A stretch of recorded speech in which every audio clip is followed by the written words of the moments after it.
Expressions was the reason behind creating this whole body of work because, as I said several times before, I am very fascinated by people's way of expressing themselves and of expressing their emotions. So the multitude of these expressions is a phenomena, in my opinion.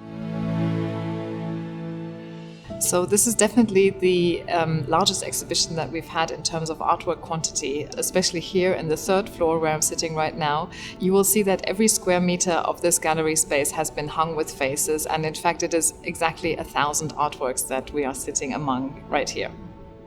I haven't tried to count them until I came here. So I know for sure there is 1,000 in this space, in this level, and another 1,000 downstairs. This exhibition was always meant to be interactive. It was meant for viewers to come inside and experience the art firsthand.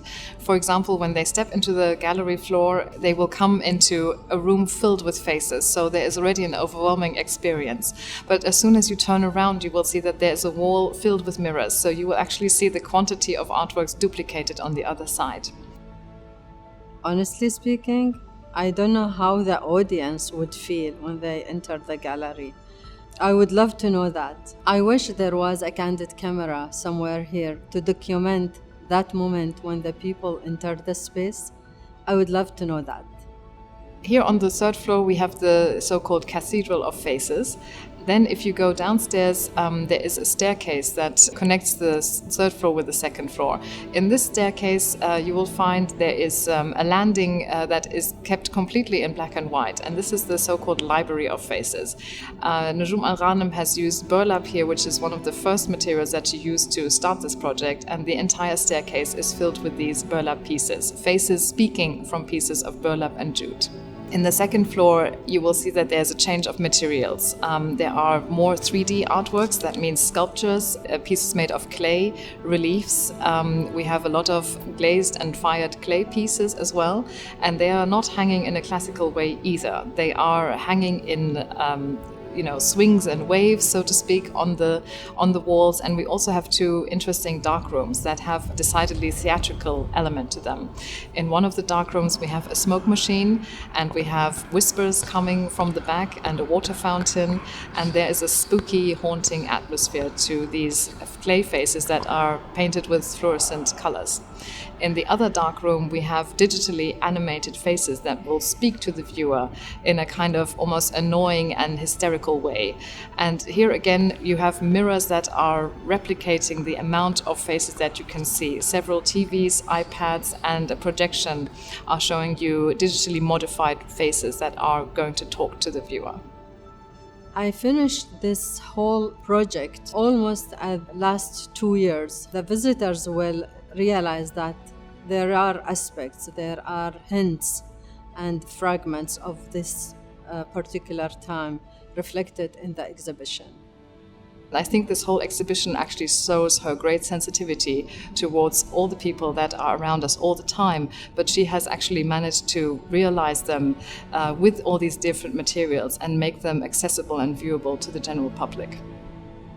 Nujoom Alghanem is giving an online Zoom session actually for participants to find out how she created her digitally animated faces by using her paintings as a basis, but then adding these Instagram tools and characteristics to actually get these faces alive. They are going to talk, you can modify their characteristics. So this is an interesting workshop that she will be offering online. We also have an online initiative called Find the Face, in which we are going to post every month one of the faces that visitors are invited to search for, and once they find it, repost on our hashtag Malamih.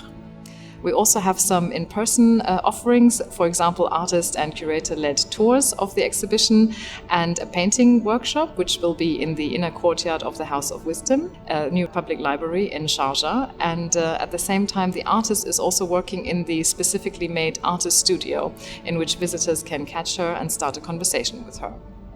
It is good to be back to Maraya Art Centre. I screened 2 of my early films here, I was invited then by the UAE Unlimited to be the mentor and guest artist of the 5th edition of their annual program, Emerging UAE-based Artists.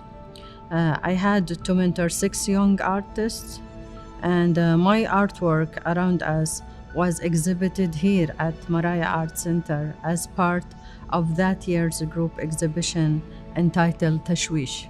And I'm glad that I came back with this big solo exhibition. Not many people know that the first artwork that was shown to public was in the 80s. I participated with the Emirates Fine Arts Society at Expo, and it was one of their annual exhibitions. So that work was then in the 80s, and I've never shown anything since then.